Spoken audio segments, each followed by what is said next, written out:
La pierre des fées. En vieillissant, il semble que nous ne sachions plus ni croire, ni accorder notre confiance.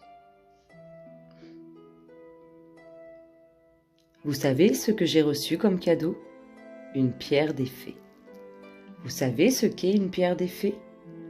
C'est une chose très spéciale. Mais, avant que vous découvriez à quel point elle est particulière, vous devez réussir à dire sincèrement « Impossible de mentir car les fées le sauraient ». Que vous croyez aux fées, croix de bois, croix de fer, moi, j'y crois.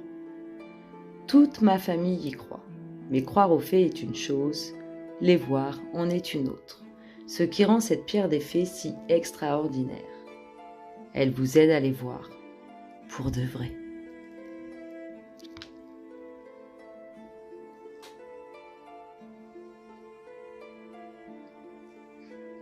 Ma tante croit en la magie. J'adore ma tante parce que je suis comme elle, et j'y crois moi aussi.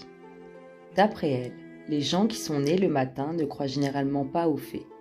Mais heureusement, Audley et moi sommes nés pendant la nuit. Cela signifie que nous avons été naturellement dotés du pouvoir de vision. Pour m'aider à faire confiance à ma vision, ma tante m'a donné un sachet rempli de glands ramassés par une nuit de pleine lune. Ne percevez-vous pas ici le souffle de la magie? Elle m'a expliqué que les glands m'aideraient à voir les fées. Mais c'était avant que grand-père me donne sa pierre des fées qu'il avait trouvée sur une plage à l'autre bout du monde.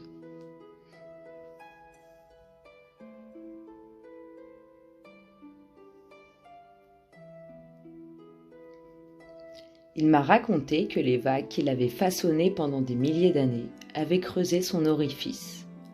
Peu importe ce que disent les gens, une véritable pierre des fées doit être percée précisément en son centre, et cet orifice doit avoir été créé uniquement par l'eau.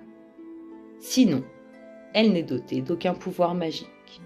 À l'époque, grand-père était dans la marine, et il m'a raconté que les pêcheurs gardaient les pierres des fées sur leurs bateaux pour se protéger contre les tempêtes et s'assurer des prises abondantes.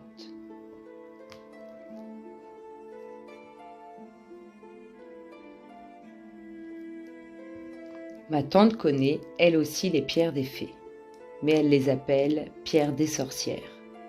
Elle dit qu'elles étaient autrefois accrochées aux portes des maisons pour repousser les pensées négatives, la maladie et la magie noire.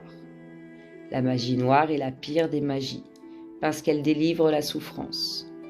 Ma tante m'expliqua également que cette pierre avait éloigné les esprits malveillants et les vilaines fées. Elle en a attaché une un jour à la bride de son cheval pour le protéger des blessures, de l'épuisement et de la mort, mais aussi des paroles murmurées par les fées maléfiques à son oreille pour l'encourager à faire de vilaines choses. Elle m'a dit que je pouvais garder ma pierre des fées dans ma poche pour attirer la chance et me protéger du mal. Mais je la garde presque toujours sur mon oreiller pour éviter de faire des cauchemars.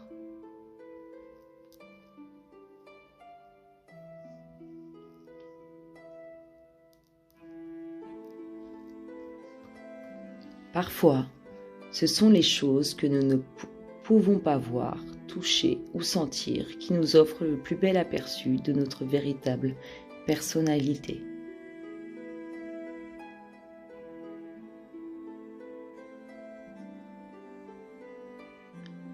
Croire que vous pouvez voir les fées vous aide également à croire qu'il est possible de voir la véritable nature des gens qui partagent votre vie.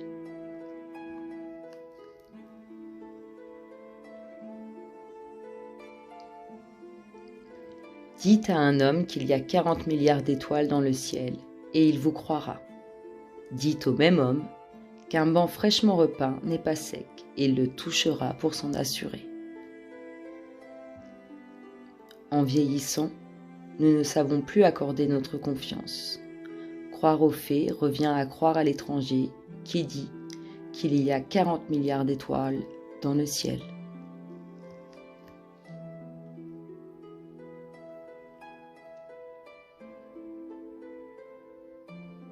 Si vous ne croyez pas aux fées, que vous reste-t-il? Pourquoi refuser de croire en la magie, comme lorsque vous étiez enfant? Sans magie, la vie devient ordinaire et ennuyeuse, prévisible et normale. Peut-être est-ce le cœur du problème.